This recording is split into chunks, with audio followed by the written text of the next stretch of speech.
নমস্কার, কেমন আছেন সবাই? আমি মৌসুমি। নতুন একটা ভিডিওতে আপনাদের সকলকে স্বাগত জানাই। ভোরবেলা আমি রেডি হয়ে গেছি, আজ কুলিয়াপাটের মন্দিরে যাব। তাই পুজো দেওয়ার জন্য কুল, ফল, মূলো, পালং শাক, পাট, মানকচু গাছ, বাতাসা, আতপ চাল, মুরগি, ফুল সব কিছু গুছিয়ে নিচ্ছি। কুলিয়া মন্দিরের কাছ থেকে কুলো কিনে তাতে সিধা সাজিয়ে পুজো দেব।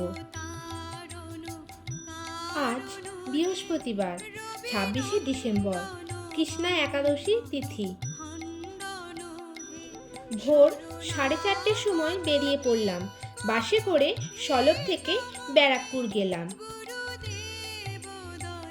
ব্যারাকপুর রেল স্টেশন থেকে ট্রেনে করে কল্যাণী স্টেশনে নামলাম। এরপরে টোটোতে করে পৌঁছে গেলাম কুলিয়াপাটের মন্দির।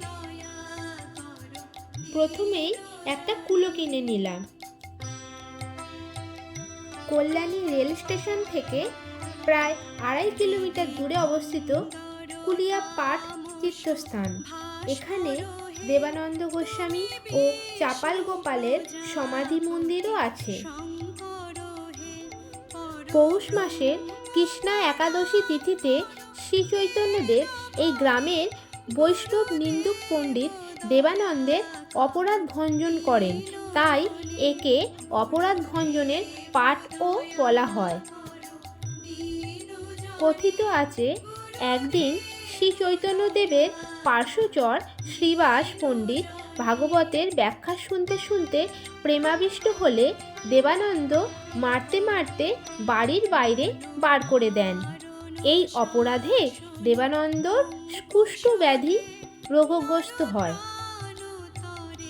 দেবানন্দ মহাপ্রভুর চরণে তার দুঃখের কথা নিবেদন করেন এবং একটা কুলোয় করে মূলো, পালং শাক, চাল ইত্যাদি দিয়ে সিধে দেন।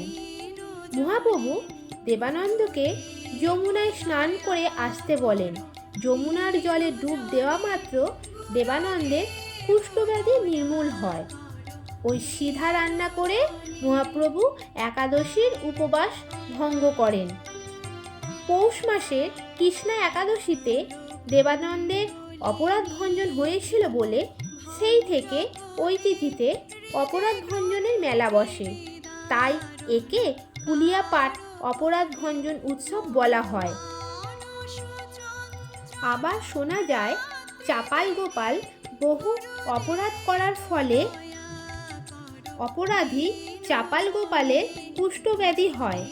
মহাপ্রভু কুলিয়ায় এলে চাপাল গোপালের অপরাধ ভঞ্জন হয়। সেই থেকে পৌষ মাসের কৃষ্ণা একাদশী তিথিতে এই মন্দিরে অপরাধ ভঞ্জন মেলা হয়। মহাপ্রভুর পুজো দেওয়ার পরে মন্দিরে ধান ছড়াতে হয় এবং মূলো, শাক জলে ভাসিয়ে দিতে হয়।